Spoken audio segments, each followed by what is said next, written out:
안녕하세요. 저는 현재 행복한 결혼식을 앞둔 30대 예비 신랑입니다. 누군가를 만나 새로운 가정을 이루기 위한 도약인 결혼식을 코앞에 두고 있다 보니 만감이 교차하고 평소에 하지도 않던 여러 가지 생각들이 불쑥불쑥 튀어나오기 시작하더라고요. 인생을 살면서 많은 일이 있었지만 그중에서도 어릴 때 있었던 일들이 자꾸 생각이 났어요. 제 성격이 밝은 편이라 다들 제가 인생을 아무 걱정 없이 순탄하게만 살아온 줄 아세요. 학벌도 좋고 번듯한 직업에다 매사에 웃는 얼굴을 띠고 있으니 그런 오해들을 많이 하시곤 했죠. 눈에 보이는 게 전부가 아닌 것처럼 저 또한 겉모습에서 보이는 것이 전부가 아니에요. 저도 어릴 적 다른 친구들이 겪어보지 못했을 많은 것들을 겪어오며 이 자리까지 오게 된 거죠. 당시엔 엄청 힘들었지만 커서 이렇게 돌이켜보니 만약 그때가 없었다면, 정말 순탄하게만 자라왔다면 제가 이렇게 잘 자랄 수 있었을까 싶은 생각이 많이 들어요. 저를 반듯하게 클 수 있게 만들어준 저의 어릴 적 추억들을 이곳에 잠시 꺼내보려고 합니다. 저는 부유하지도 그렇다고 가난하지도 않은 지극히 평범한 가정 속에서 자랐어요. 어머니와 아버지는 가족밖에 모르시는 분들이셨고 늘 사랑으로 저를 보살펴 주셨어요. 저희가 부자는 아니었지만 넘치는 정으로 마음만큼은 누구보다도 부자였던 가족이었죠. 그렇게 사랑이 넘치고 웃음이 끊이질 않던 저희 사이에 금이 가기 시작한 건 제가 초등학교 5학년이 됐을 무렵 익명의 누군가로부터 온 우편 때문이었어요. 당시 저는 방 안에서 자고 있었는데 아침부터 거실에서 어머니 목소리가 크게 들리더라고요. 평소 부모님께서 잘 싸우지도 않을 뿐더러 어머니가 화내시는 경우가 극히 드물거든요. 그래서 저는 소리 지르는 어머니의 목소리에 놀라서 자다가 거실로 뛰쳐나갔어요. 어머니 발밑에는 서류 봉투가 떨어져 있었고 어머니 손에는 사진 몇 장이 쥐어져 있었어요. 어머니는 손에 든 사진을 흔들면서 아버지께 따지고 계셨어요. 당신, 이게 뭐예요? 이 사진들. 이거 다 뭐냐고요? 옆에 있는 이 여자는 누구예요? 당신 설마 그동안 딴 년 만나고 다녔던 거예요? 그래, 맞아. 안 그래도 나 당신한테 이혼하자고 말하려고 했어. 어떻게 말해야 하나 고민하던 찰나였는데 잘 됐네. 이렇게 알게 된 거 우리 이혼하자. 진짜 미쳤어요? 저 절대 이혼 못 해줘요. 내가 누구 좋으라고 이혼해줘요? 당신 지금 제정신 아니야. 미쳐도 단단히 미쳤어. 어떻게 나한테 이래, 어떻게? 우리 더 이상 재질 끌지 말고 그냥 깔끔하게 이혼 도장 찍자. 계속 이렇게 살아봤자 서로한테 좋을 것 없잖아. 안 그래? 아니요. 전 절대 이혼 못해요. 나 버리고 딴 년이랑 잘 사는 꼴? 저 절대 못 봐요. 저랑 살기 싫으면 그냥 당신이 이 집에서 나가요. 나가는 건 안 말릴 테니까. 아버지는 어머니의 말이 끝나기 무섭게 안방에 가서 짐을 챙기더니 그대로 집을 나가시더라고요. 제가 당시에 아무리 어린 나이였다지만 아버지께서 저와 어머니를 버렸다는 걸 모를 수가 없었어요. 어머니께서는 아버지가 짐을 싸서 나가는 뒷모습을 보다가 문이 완전히 닫히고 나서야 들고 있던 사진을 내팽개치고 그 자리에 주저앉아 엉엉 우셨어요. 저는 도대체 무슨 사진인가 싶어 바닥에 떨어진 사진을 조심스럽게 제 쪽으로 끌어당겨서 봤는데 남자 한 명과 여자 한 명이 마주보고 앉은 게 아니고 나란히 앉아있는 그런 사진이더라고요. 그렇다고 그 두 사람 앞에 다른 사람이 앉아있거나 그런 것도 아니었어요. 저는 왜 저렇게 앉았는지 조금 특이하다고 생각했고 이게 진짜 불륜이 맞나 의심이 들었어요. 왜냐면 뒷모습만 찍혀서 여자 얼굴은 보이지가 않았고 아버지 얼굴만 비스듬하게 보였었거든요. 그런데 살짝 보이는 아버지 표정이 연애하는 사람치고는 그리 밝지도 않았어요. 하지만 아버지가 직접 그렇다고 하니 바람 피운 게 맞는 거겠지 했어요. 아버지는 그렇게 집을 나간 뒤로 끝까지 저희 곁에 돌아오지 않으셨어요. 어머니는 아버지가 바람나서 도망간 이후로 늘 술만 마시며 세월을 보냈어요. 저희 가정은 그날 이후로 웃음소리는커녕 평범한 대화소리도 들리지 않게 되었죠. 어머니가 술잔을 기울이는 소리와 흐느끼는 소리만 집안을 가득 채울 뿐이었어요.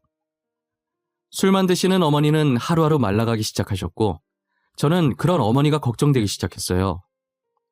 제게 남은 건 이제 어머니뿐인데 어머니마저도 제 곁을 떠날까봐 많이 무서웠죠. 아버지는 이렇게 가정을 풍비박산으로 만들어 놓고 집을 나갔으면 잘 살기라도 하던지 어떻게 부고 소식으로 저희에게 찾아올 수 있을까요? 언젠간 다시 돌아오겠지. 언젠간 예전처럼 살 수 있겠지 하는 제 기대를 완전히 밟아버리고 싸늘해진 몸으로 저희 앞에 돌아온 아버지가 너무 원망스러웠죠. 어머니는 핏기 없는 아버지를 보며 마누라 자식 버리더니 잘 됐다고 꼴 좋다고 마음에도 없는 소리를 하시다가 결국 눈물을 보이시고 말았어요. 의사 선생님이 말하길 아버지의 사망 원인은 혈액암이었어요. 혈액암은 지금도 완치하기 까다로운 병인데 지금보다 의학 기술이 떨어지는 그 당시에는 어땠을까요? 아마 저희가 아버지께서 병에 걸린 걸 알았더라도 약으로 생명을 연장시킬 방법뿐이었을 거예요. 어머니는 가족을 버린 아버지가 미울 만도 한데 장례식을 다 챙기더라고요. 저 같았으면 괘씸해서 모르는 사람인 양 못 본 척하고 지냈을 것 같은데 말이에요. 지금 생각해보면 절대 그랬으면 안 되는 행동이었는데 저는 어린 마음에 장례식을 다 마치고 집에 와서 어머니한테 투덜거렸어요. 가족 버리고 집 나간 사람 뭐가 이뻐서 바보같이 장례식까지 다 챙겨주는 거야? 엄마 진짜 자존심도 없어? 사람이 왜 이렇게 답답한 거야? 지석아, 아빠 너무 미워하지 마. 그래도 널 태어나게 해주신 분이잖아. 아빠도 다 사정이 있어서 그러셨을 거야. 사정? 무슨 사정? 얼마나 대단한 사정이길래 가족을 버려? 나는 사정이 있든 없든 우리 이렇게 만든 아빠 미워. 미워 죽겠어. 제 머리를 쓰다듬으면서 아버지가 사정이 있어서 그랬을 거라고 하는 어머니가 너무 답답했어요.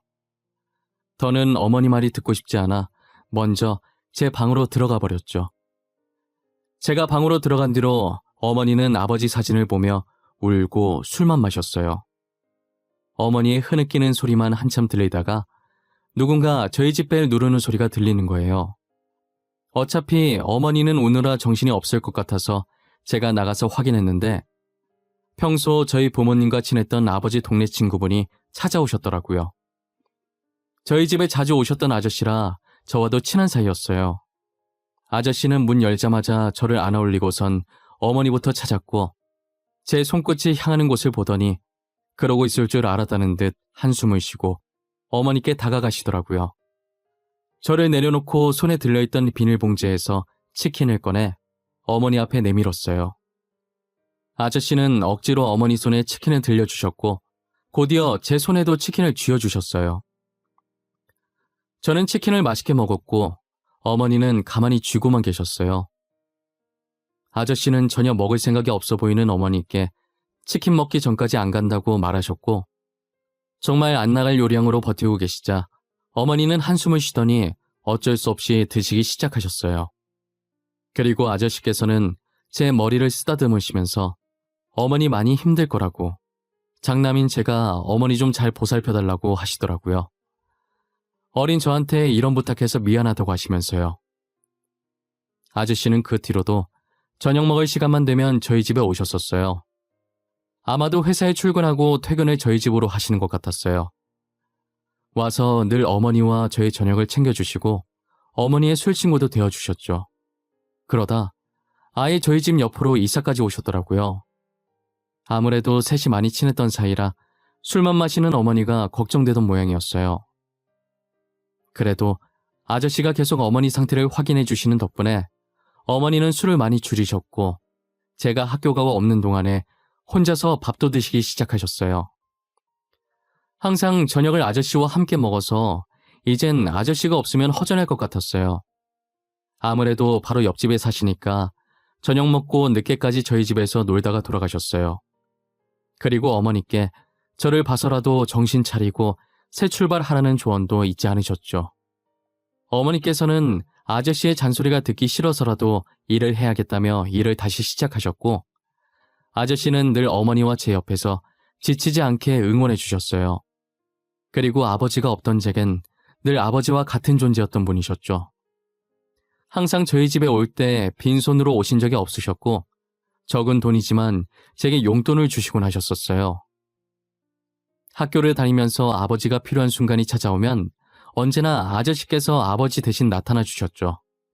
학생 때는 나쁜 일이 아니더라도 운동회라든지 진학상담이라든지 여러 가지 이유로 학교에 부모님께서 꼭 오셔야 하는 상황들이 생기잖아요.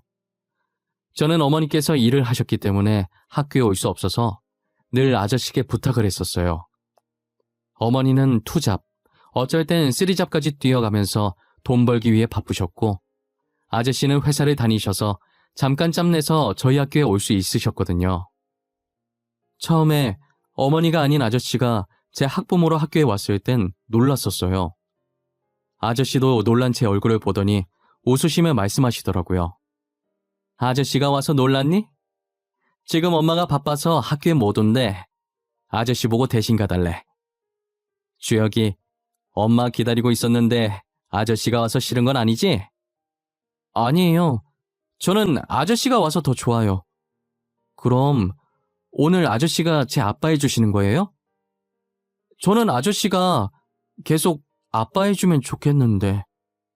주혁이 아빠는 따로 있는데 내가 아빠를 했었으나 이렇게 아빠가 필요한 순간에 아저씨가 와주면 되지. 그래도 아저씨랑 아빠는 다른 거잖아요. 제가 엄마한테 잘 말해볼게요. 그러니까 아저씨가 제 아빠 해주시면 안 돼요? 내가 계속 학교에 와주겠다니까 그러네. 하늘에 계신 아빠가 슬퍼하시겠다. 저 아빠 없어요. 아빠가 먼저 저희 버렸어요. 바람 피고 간 사람은 저희 아빠 아니에요. 그렇게 말하면 못 써. 네가 지금은 모르겠지만 나중에 알게 되면 분명 이 순간은 후회할 거야. 지금부터라도 후회할 일 만들지 마. 알겠지? 제가 뭘 모른다는 건지는 모르겠지만 일단 아저씨 말이니까 저는 알겠다고 했어요. 아저씨는 어딘가 모르게 씁쓸한 웃음을 지으시며 제 머리를 쓰다듬어 주셨죠. 그리고 제게 했던 말처럼 학교에 무슨 일이 있으면 항상 아저씨가 와주셨어요. 저는 아버지가 없었어도 아저씨 덕분에 아버지의 빈자리를 느껴보지 못했었어요. 제가 대학을 가던 순간에도 취업을 하던 순간에도 저희 어머니보다 더 기뻐해 주신 분이 아저씨였어요. 아저씨는 용돈뿐만 아니라 대학 등록금까지 내주시면서 저를 거의 키우다시피 하셨었죠. 그래서 취업을 하면 아저씨도 아버지처럼 생각하면서 어머니와 함께 효도를 하리라 마음먹었었어요. 늘 아저씨께 받기만 하던 저희라 표현은 잘 못해도 항상 가슴속엔 고마운 마음을 가지고 살았어요. 이렇게 어른이 되어 취업을 하고 드디어 아저씨께 보답할 수 있는 날이 왔다는 생각에 정말 좋았어요. 저는 이제 성인이 되어 독립해서 홀로 자취를 하고 있었는데 아저씨가 어머니 옆에 있다고 하지만 그래도 가족보단 불편할 거라는 생각에 종종 어머니 집에 놀러 가곤 했었어요. 여느 때처럼 어머니와 아저씨가 좋아하는 음식들을 사들고 어머니를 찾아뵈러 갔었죠. 그런데 어머니 집 앞에 도착하니 평소와 다르게 문이 살짝 열려 있더라고요. 그리고는 그 문틈 사이로 어머니와 아저씨의 목소리가 새어나오기 시작했어요. 진찬아, 이제 그만해도 돼. 이만하면 됐어. 이제 우리 아들도 성인이잖아. 그만큼 했으면 된 거야. 네 잘못 아니라고 했잖아. 어떻게 내 잘못이 아니야. 내가 그날 부탁만 들어주지만 않았어도, 아니, 그 안에 내용물이 뭐가 들었는지 확인만 했었어도 이렇게 수혁이 혼자 쓸쓸히 갔을 일은 없었을 거야. 어차피 고치기 힘든 병이었다며, 말기였다며. 만일 네가 알았다고 해도 달라지는 건 없어. 죽는 날을 조금만 늦추는 것 말고는 달라질 게 하나도 없었다고. 그러니까 이제 그만해. 내가 옛날에 형편이 어려워서 수혁이한테 빌린 돈이 있었어. 부탁만 들어주면 그 돈은 받지 않겠다고 하는 바람에 내가 진짜 미친놈이야. 남편이 선택한 거야. 우리가 뭘 어쩌겠어. 나도 장례식 가서 신우한테 듣고 알았어. 그때 그 사진 속에 있던 여자도 신우였다더라. 남동생이 하도 부탁해서 어쩔 수 없이 해줬다더라고. 알고 보니 저희 아버지가 도망갔던 그날 아버지 불륜 증거가 들어있는 서류 봉투를 집 앞에 두고 간 건 저희 부모님의 동네 친구이자 저에겐 아버지와 같았던 아저씨였어요. 아버지께서는 살 날이 얼마 남지 않았다는 것을 직감하시고 저희가 슬퍼하지 않게 정을 떼놓으시려고 일부러 고모와 불륜인 척 짜고 사진을 찍은 것이었죠. 그리고 그 사진이 든 서류 봉투를 아저씨께 건넨 것도 아버지셨어요. 아저씨는 당시 아버지에게 빌린 돈이 조금 있었고 형편이 어려워서 조금씩 갚고 있었나 봐요. 그런데 이 서류 봉투만 집 앞에 놔둬주면 남은 빚들을 안 갚아도 된다고 하니 빚을 지은 아저씨 입장에서는 저거만 두고 오면 되니까 당연히 솔깃한 제안이었던 거고요. 그래서 무슨 일인지 안에 뭐가 들었는지 이야기도 안 하고 부탁을 들어주겠다고 했다더라고요. 정말 부탁받은 대로 집 앞에 서류 봉투만 두고 가고 그 뒤로는 어떻게 됐는지 몰랐었다고 하는 거예요. 아버지가 죽기 이틀 전에 어머니가 걱정되어 결국 아저씨를 불러서 사실대로 말해줬고 아저씨는 그제서야 자신이 한 짓이 어떤 짓이었는지 알게 된 거죠. 그때부터 아저씨는 아버지를 대신해 본인이 저희 어머니와 저를 지켜야겠다는 생각을 하셨대요. 어머니도 아저씨 잘못이 아니라는 걸 알지만 이렇게 해야 아저씨 마음이 조금이라도 편해질 것 같아서 제가 성인이 될 때까지만 아무 말 않고 가만히 있으셨던 거예요. 제가 사춘기 시절이었을 때 사실을 아는 것보다는 그나마 성인이 됐을 때 그날 있었던 일을 이야기하면 어쩔 수 없었던 일이라며 아저씨가 했던 행동을 이해해 줄 거라고 생각이 든 거죠. 하지만 아들 입장에서 솔직하게 아저씨께 실망을 안 했다고 하면 거짓말이겠죠. 제가 그동안 가정 파탄낸 주범이라며 아버지를 얼마나 많이 원망하고 미워했는데요. 아버지를 보내드리는 순간에도 저는 굳이 바람 펴서 가족 버린 사람 뭐가 이쁘다고 장례식까지 다 해주냐며 돌아가신 아버지와 장례식을 지킨 어머니께 막말도 했었으니까요. 아저씨가 아버지 부탁을 거절했다면 제가 이렇게까지 아버지를 비난하지 않았다고 다 아저씨 탓이라며 핑계댔던 순간도 있었어요. 하지만 이미 아버지는 돌아가셨고 더 이상 제 곁에 없으시니 원망해봤자 늦은 거죠. 그리고 아저씨께서 늘 아버지를 대신해온 노력을 알기에 모질게는 못하겠더라고요. 아저씨도 그동안 저희 보면서 아버지가 떠올랐을 텐데 얼마나 힘드셨겠어요. 저는 아저씨도 참 불쌍하고 당시의 아저씨 입장을 생각해보면 빚진 입장에서 뭘 못하겠어요. 아저씨로서는 어쩔 수 없는 선택이었다고 생각했죠. 시간을 되돌릴 수도 없는 노릇이니 이 상황을 인정하기로 한 거예요. 지금까지 저와 어머니 곁에서 남편과 아버지 노릇을 해온 노력들은 거짓이 아니었으니까요. 아직도 아저씨가 아버지 같다는 마음은 변함이 없었어요. 제가 모든 사실을 알게 된 지 얼마 지나지 않아 어머니께서는 간암 진단을 받으셨어요. 아버지께서 돌아가시고 줄곧 입에 술을 달고 사셨으니 간에 탈이 안 나면 이상한 거죠. 간 이식밖에 답이 없을 정도로 상황이 좋지 않았어요. 제가 간을 드리려고 해도 어머니는 받을 생각을 하지 않으셨죠. 저와 어머니께서 간 이식으로 한참 다투고 있을 때 간 기증자가 나타난 거예요. 어머니는 간 기증자가 전 줄 알고 제 등짝을 때렸고 놀란 간호사는 아드님 아니라고 다른 기증자가 나타난 거라고 저희 어머니를 말리기 시작했어요. 간호사 말을 듣고는 어머니께서 멋쩍은 미소를 지으면서 머리를 긁적이시더라고요. 그리고 과일을 들고 뒤이어 들어온 아저씨는 간 기증자 소식을 듣고 좋아했어요. 간 기증자가 나타났다고? 이렇게 빨리 나타날 줄은 몰랐는데 다행이다. 정말 다행이야. 수술은 빨리 해야 되고 우리 간은 안 받겠다고 난리치는 통에 내가 얼마나 걱정했는지 몰라. 내가 너네 간 안 받겠다고 난리쳐서 다행이지. 이렇게 금방 기증자 나타났는데 굳이 왜 너네 간을 받아? 너네라도 튼튼한 간으로 건강하게 살아야지. 그래, 우리 간 지켜줘서 너무 고맙다. 네 덕분에 건강하게 살겠어 아주. 얼른 수술받고 괜찮아져야 될 텐데. 수술하고 나서는 술 먹지 마. 알겠어? 당연히 그렇게 해야지. 나 이제부터 술 아예 입에도 안 댈 거야. 우리 아들 결혼하는 거 보고 죽어야 되니까. 이제부터라도 간 건강 열심히 챙겨야지. 맞다. 너 수술하는 동안 나는 옆에 못 있어주겠네. 급하게 출장이 잡혀서 일주일간은 못 올 거야. 보고 싶다고 울고 있지 말고. 보고 싶긴 누가 보고 싶어. 하도 붙어 있어서 이젠 반갑지도 않아. 내가 재혼을 못한 게 너 때문인 것 같아. 너만 없었어도 내가 잘난 남자 만나서 재혼했을 텐데. 어머니는 기증자 생겼다는 기쁨에 아픈 것도 잊으셨는지 이내 아저씨와 장난을 치기 시작하셨어요. 아저씨는 늘 심각한 일에도 저희 걱정을 덜어주시려고 이런 식으로 장난을 치곤 했어요. 그러다 보면 마음이 가벼워져서 해결책을 더 빨리 찾을 수 있었고 별거 아닌 일처럼 느껴졌어요. 매사에 걱정이 많은 어머니와 제게는 그런 아저씨의 존재가 많이 컸죠.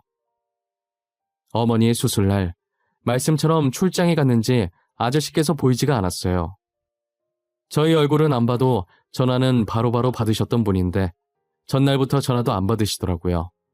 어머니를 먼저 수술실로 보내고 다시 한 번 더 전화를 했는데 여전히 안 받으셔서 일을 하느라 안 받는 건가 싶은 생각에 신호음만 가는 전화를 끊었어요.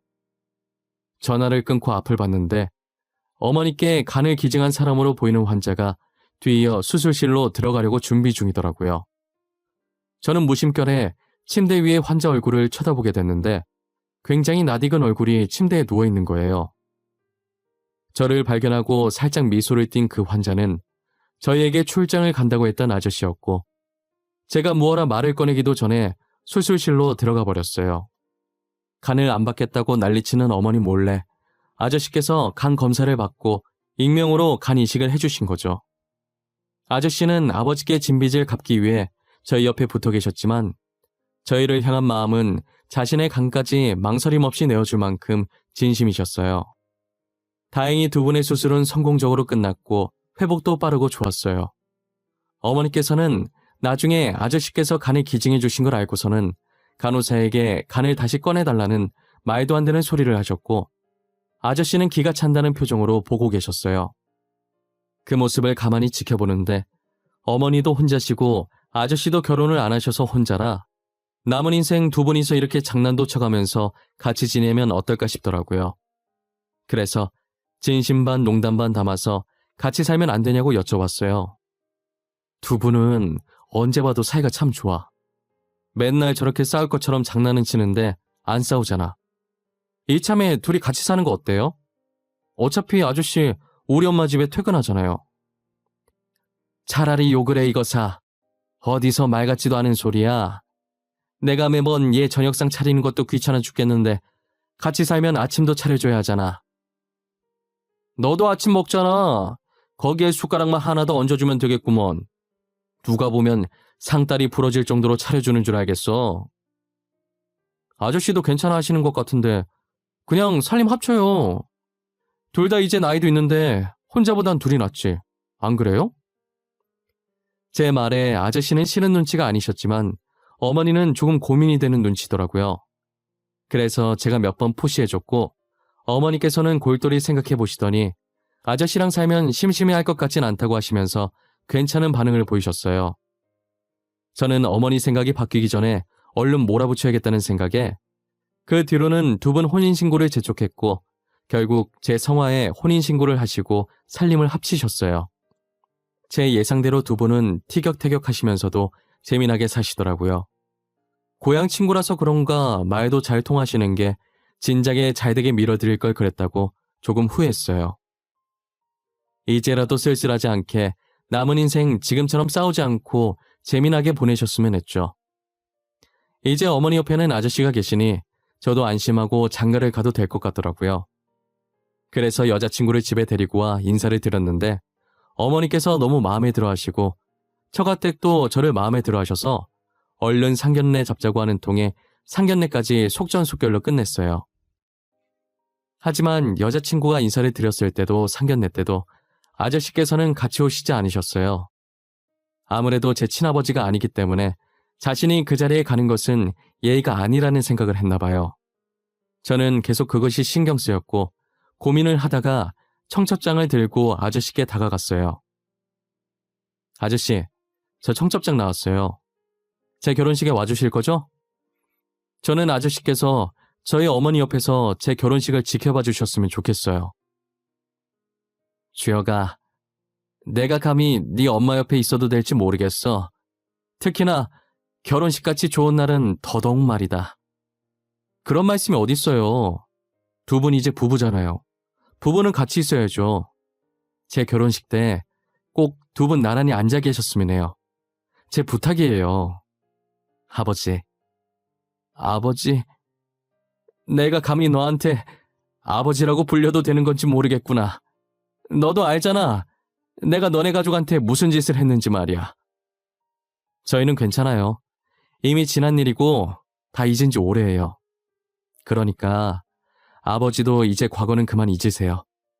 그만큼 아프셨으면 됐죠. 고맙구나. 정말 고마워. 이렇게 잘 커줘서 너무 고맙다.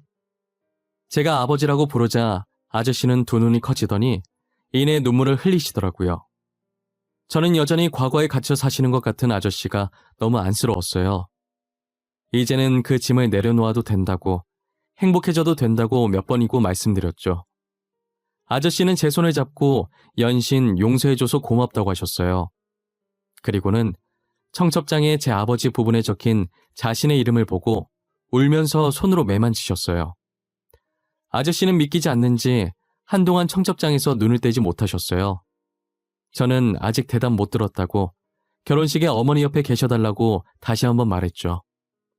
아저씨는 그렁그렁한 눈으로 저를 바라보시며 천천히 고개를 끄덕이셨어요.